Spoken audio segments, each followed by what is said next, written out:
Welcome to the race preview.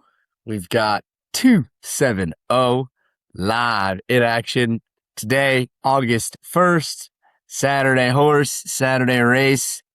What do you think here, Mr. Nick? Pretty straightforward race here. 7 horse field on the turf at Ellis Park.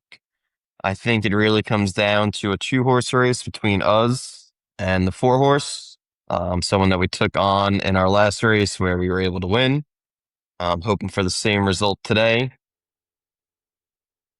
The 4 horse right there that Matt's showing you, Trouble Calling. He's the main rival. He's 7-5 on the morning line. Compared to us, we are 1-1 even money. So we are the morning line favorite.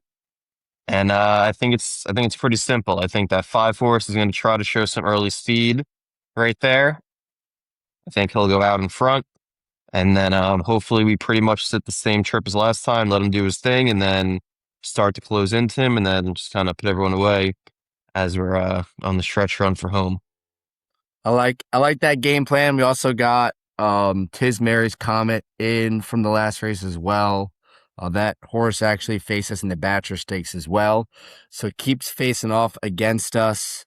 I agree with Nick. I think it's a 2 horse race if on paper for sure. It is important to remember. Okay, they are 3-year-olds, so they could be developing as well. I think 270s continue to develop. His last breeze was probably his best one at Churchill. Assistant trainer Eric Gray was very, very pleased with it. So he's coming into the race, feeling good. All systems go. From a pace perspective, I'll pull up the pace projection from Timeform. So we are the 6 here. The 7 is Tismare's Comet, and the 4 is Trouble Calling. So overall, it thinks that we're gonna be on the lead based on our last race. Like I would love to sit the same exact trip where someone, just flies early and just kind of burns things up, and we kind of sat right off of it.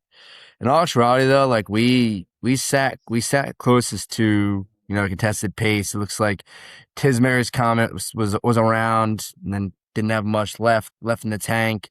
That Rev 5 was off a few lengths, so overall, if we could sit a similar trip, I think Trouble Calling really didn't have an excuse against us last out. But at the same time, I think, you know, same number of horses here. Without the pace, it'd be a good litmus test because Trouble Calling is a very, very good horse. So yeah, it's gonna be a very interesting, fun race.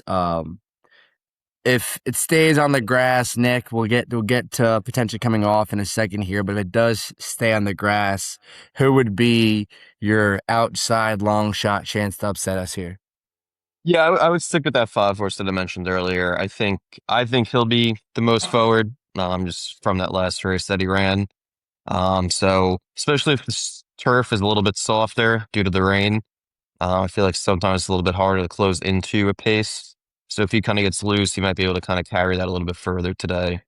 Um, I don't know. Sometimes they say the firmer turf is more speed favoring, but I don't know. I feel like sometimes also a little bit harder to close into it based on the footing and stuff like that. Um, so I'll go with the 5 as someone that could be a threat to the top two. For sure. I'll be chalky in a sense of I'll pick the third choice in the morning line here with the 3, Ganis, Guinness, slightly raced Warfront out of a Tappet mare. So that's breeding that suggests that more time will help this horse develop. Last out, first time turf sprinting, ran really well. So overall, I think this is a horse to be respected from a nice farm there at Shadwell Stable. If we do come off, Nikki, so I think there was a lot of rain last night in Henderson, Kentucky. So there's a chance that it rains off the grass and they run the race on the dirt. So it could be a sloppy dirt track, which we know 270 has no issues with. His first race for us, net claiming 32, was on the slop, and he ran a huge race there. So we're not worried about the slop for him. But if it does come off, is there a different horse that catches your eye? But not really. I think it's still a 2 horse race. Trouble Calling won a stake race at Keeneland on the off track. So I think, whether it's on the turf or on the sloppy dirt track, I think the top two are still us and the four horse Trouble Calling. Um, I would be curious to see how many of these horses stay in. As you see there with the two horse Cinemata's up there. Never ran on the dirt before. Coming off a layoff, so maybe they scratch him. Um, it could go down to a five horse field potentially, if not smaller. I don't love that, considering, with a I favorite. feel like weird stuff happens in a small race like that. Rather just kind of run a normal race here and just let 270 do his thing. But either way, we know we like to slop. Like Matt said, his first race for us was, a great effort, obviously. Um, so having that race under our belt, knowing that he likes to slop, I'm still confident that 270 will get the job done. Yeah, my guess would be one would scratch, two would scratch if it goes off the turf. Yeah. The three would probably stay on. He ran decent on the dirt to start his career. The four obviously won the stake. The five may come off. Caravaggio out of a Lope de Vega mare, so let's say the five probably comes off too. So that gets us to what? Four horse Or, field. yeah. I think the six and the I'm assuming seven. Tismary Comet would stay in as Yeah, well. horse run decent. Well, he won a stake. I mean, for 60K, but a stake nonetheless at Yeah. Evangeline in the slop. So it would probably scratch down to a four horse field, which would be interesting. I mean, hopefully, if that does happen, I'll probably get a trip similar to what he did in that claiming 32, where he should be able to just get a somewhat easy lead. I think this Tismary's Comet probably sends, and he probably sits right off the hip. And then Trouble Collins probably a length or two behind. So overall, I'm not worried if it does come off, but I would prefer if it didn't, like you kind of said. Um, so yeah, overall, like I'm excited. I think it's Yeah. And I think 5.5 on the dirt would be a little interesting too. yeah, some wacky things can happen for sure. It's crazy that 108K allowance is kind of don't want to call it an afterthought, but using it as a quote unquote prep for the race on Labor Day, it's pretty cool looking back on the year. It was like one of our goals to compete in a race like this, and having a horse like 270 where you're winning stakes races and 108K allowance is kind of like, it's just a race. It's wild.